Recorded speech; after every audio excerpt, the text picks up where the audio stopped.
नमस्कार।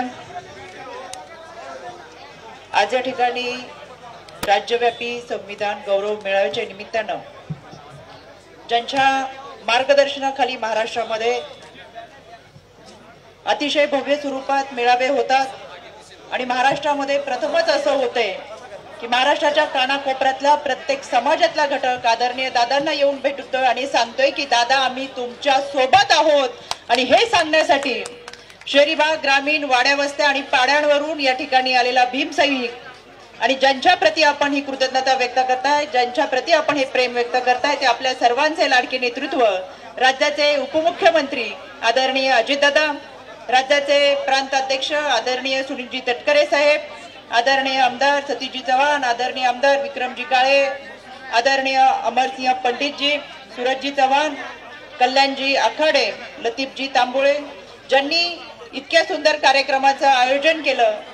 आणि माझ्या माहितीप्रमाणे आजपर्यंत अशा पद्धतीचा सामाजिक न्याय विभागाचा मेळावा झाला नव्हता जो आपल्या सर्वांच्या सहकार्याने यशस्वी करून दाखवला। ते आदरणीय सुनीलजी मगरे, बाळासाहेबजी कर्डक, कैलासजी पाटील, अभिजितजी देशमुख, प्रतिभाताई वैद्य, अंकिता लोखंडे, विधाते भाग्यश्री राजपूत, व्यासपीठावरती उपस्थित असलेल्या सर्व सन्माननीय व्यासपीठ पदाधिकारी, मोठ्या संख्येने उपस्थित असलेले भीमसैनिक आणि खऱ्या अर्थानं या भीमसैनिकांना साथ देण्यासाठी उपस्थित असलेली माझी मातृशक्ती, या ठिकाणी इतक्या मोठ्या प्रमाणात महिला दादा उपस्थित आहेत। आवर्जून ही मातृशक्ती तुम्हाला सांगते की दादा तुम्ही जो निर्णय घेतला तो किती योग्य होता। या योग्य निर्णयासमवेत आम्ही सगळेजण तुमच्या सोबत आहोत।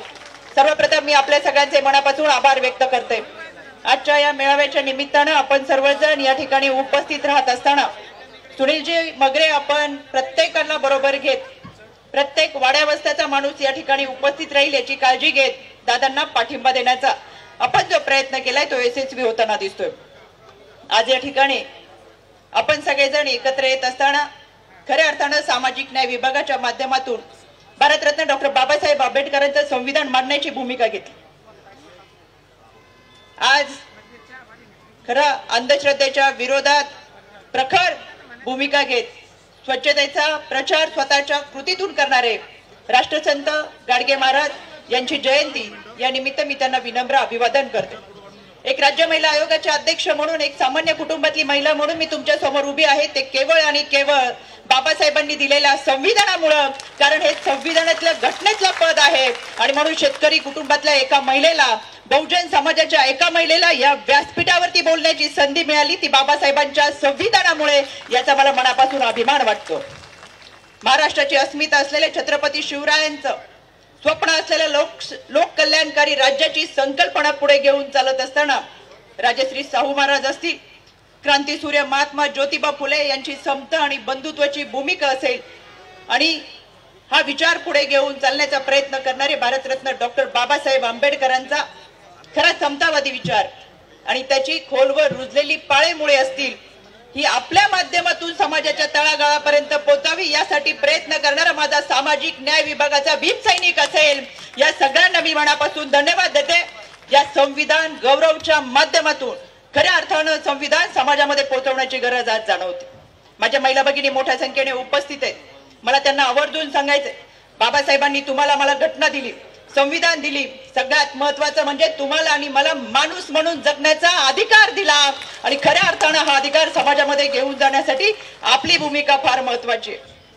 150 पावणे 200 वर्षापूर्वी माझ्या सावित्रीबाईंनी एक विचार मांडला, अज्ञानानं अंधारलेल्या वाटप ज्ञानाच्या प्रकाशाने उजळून टाकण्याचा त्या माऊलीचा प्रयत्न होता। तिच्यावरती शेणामातेत गोळ्यांचा चिखलफेक झाला, पण तरी सुद्धा ती माऊली डगमगली नाही, कारण तिला पुढे जाऊन असं वाटलं की माझ्या या जिजाऊ सावित्रीच्या लेखी बाबासाहेबांचं संविधान वाचतील आणि माणूस म्हणून जगण्याचा अधिकार स्वतःमध्ये अंगीकारून धरतील। पण दुर्दैवानं मला माझ्या महिला भगिनींना आवर्जून सांगायचं, दुर्दैवानं आम्ही पावणे 200 वर्षाचा प्रवास करून आलो, पण आजही आम्हाला बाबासाहेबांचं संविधान वाचायला वेळ मिळाला का नाही माहिती नाही। पण आमच्याकडे नुकतेच मार्गशीर्ष महिन्याचे गुरुवार झालेत, कोणाच्या भावना मला दुखवायच्या नाही, पण समाजाची खरी परिस्थिती मांडायची आहे।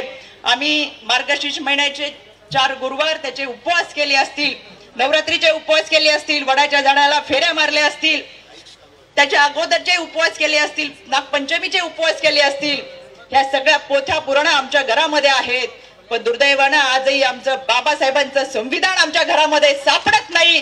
ते असलंच पाहिजे. वडाच्या झाडाला फेरे मारणारी सत्यवानची सावित्री आम्ही कधी पाहिली नाही, पण तिची पूजा करतो, तिच्यासाठी दिवसभराचा उपवास करतो. पण दुर्दैवानं जी ज्योतिबाची सावित्री आम्ही पाहिली, तिचा विचार खऱ्या अर्थानं आत्मसात करायला पाहिजे. तर मला असं वाटतं आतापर्यंतच्या अंधश्रद्धेच्या विरोधातला लढा आम्ही यशस्वी लढू शकलो असतो. दादा महाराष्ट्रभर दौरे करतात. महाराष्ट्रातला प्रत्येक कार्यकर्ता दादांपाशी येतो. उद्याच्या समाजाचं भवितव्य असलेला युवक दादांकडे फार मोठ्या आशेने पाहतो आणि म्हणून दादांच्या पाठीमागे उभं राहत दादांचं समर्थन करतो. शैक्षणिक आयुष्याची वाटचाल चालणारा विद्यार्थी हा दादांसमवेत आहे. अगदी लहान बाळाला कडेवर घेऊन या सभेमध्ये बसणारी माझी एखादी माऊली तर 82 वर्षापर्यंतची वृद्ध महिला या ठिकाणी येते आणि तिला हा विश्वास वाटतो की माझ्या आयुष्याची सायंकाळ होत असताना जर मला काळजी घेणारं कोणी असेल तर माझे दादा आहेत. आणि म्हणून समाजातला प्रत्येक या ठिकाणी उपस्थित राहत असताना कष्टकरी असेल, कामगार असेल, या सगळ्यांना दादांप्रती आत्मीयता आहे, एक विश्वास आहे. दिलेला शब्द पाळणारा माणूस म्हणजे दादा. हा विश्वास खऱ्या अर्थानं सार्थक करत असताना आता तुमची आणि माझी जबाबदारी आहे. दादांना मिळणारा प्रचंड प्रतिसाद, मोठ्या प्रमाणात होणारे पक्ष प्रवेश आणि यामुळे विरोधकांच्या पायाखालची सरकलेली जप, त्याच्यामुळे दादांवरती टीका करत असताना त्यांना इतकंच सांगायचंय, सकाळपासून रात्रीपर्यंत, मुंब्रापासून जामखेड पर्यंत काही जण दादांच्या नावाचा जप करत राहतात. पूर्वी दादांनी काही काम केले ते सांगायचे आणि मतं मिळवायचे. आता दादांवरती टीका करतात आणि मतं मिळवतात. याचाच अर्थ दादांच्या नावाचा जप केल्याशिवाय यांचा चरितार्थ चालत नाही.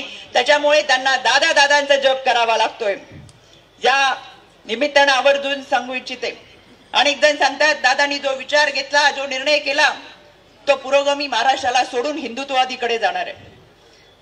त्यांना फक्त इतकंच सांगा, दादांनी जो निर्णय घेतला त्या निर्णयामध्ये मौलाना आझाद अल्पसंख्याक आर्थिक महामंडळाचं भाग भांडवल 30 कोटीच्या ऐवजी 500 कोटी करण्याचा निर्णय जो दादांनी घेतला तो समाजाला न्यायकारक आहे. यामध्ये खऱ्या अर्थानं क्रांतिज्योती सावित्रीबाई फुलेंचं पुण्यातलं भिडेवाड्यातलं पहिलं स्मारक होणार. ते राज्यालाच नाही तर देशाला दिशादर्शक असणार. यासाठी 100 कोटीचा निधी दिला. राजमाता जिजाऊ मासाहेबांचं जन्मस्थळ असलेला सिंदखेड राजाच्या देखभालीसाठीचा निधी दिला. महाराणी सईबाई यांच्या स्मारकासाठी 29 कोटी रुपयाचा निधी दिला. शेतकऱ्यांच्या कांद्याची महाबँक असेल, दुधाला दिलेला अनुदान असेल, या सगळ्यांबरोबर रमाई आवास योजनेतून 60 कोटीचा निधी वितरित करण्यात आला आहे. पीएम आवास योजनेअंतर्गत मागासवर्गीयांसाठी 3 वर्षामध्ये 10 लाख घरांची तरतूद करण्यात आलेली आहे. रमाई योजनेच्या माध्यमातून 1.5 लाख घरे बांधली जाणार आहेत. यशवंतराव चव्हाण मुक्त वसाहत योजनेत 50,000 घरांसाठी 600 कोटीची तरतूद या सरकारच्या माध्यमातून करण्यात आलेली आहे. इतक्या मोठ्या प्रमाणात कामं जर कोणी केली असेल ती महायुती सरकारमध्ये केली गेलेली आहे. ती आदरणीय दादांच्या माध्यमातून केली गेलेली आहेत. आणि म्हणून सगळ्या घटकांना न्याय देणारी व्यक्ती जर कोण असेल तर ती आदरणीय दादा आहे. म्हणून आवर्जून सांगायचंय, यामध्ये विरोधकांना टीका करताना काही मिळत नाही. इतक्या मोठ्या प्रमाणात सभा होतात. 20-25 हजार लोक सभेला उपस्थित राहत असताना 3-4 तासानंतरचा शेवटच्या लोक निघून जाताना 25-30 रिकाम्या खुर्च्यांचा फोटो काढून विरोधक तो फोटो पोस्ट करतात. बिचाऱ्यांना मला सांगायचंय, असं काही करू नका. तुम्ही जेवढे आमच्या रिकाम्या खुर्च्यांचे फोटो टाकतायत तेवढीच लोक तुमच्या बारामती लोकसभेच्या खासदारांच्या बैठकीला उपस्थित असतात. आणि दुर्दैवाने आपण आक्रोश मोर्चा काढला, शेतकऱ्यांसाठीच्या रॅली काढल्या, यामध्ये जनाधार कोणत्याही पद्धतीचा मिळाला नाही. दुर्दैवाने तुम्हाला असे काही वेळेचाळे करावे लागतात. पण समाजाला माहितीये दादांनी जो निर्णय घेतला तो जनतेच्या हिताचा आहे, कष्टकऱ्यांचा आहे, कामगारांचा आहे, आमच्या महिला भगिनींचा आहे. मी आदितीताई तटकरे यांना मनापासून धन्यवाद देते. आदितीताईंच्या माध्यमातून लेक लाडकी योजना आणली, 4थे महिला धोरण येते.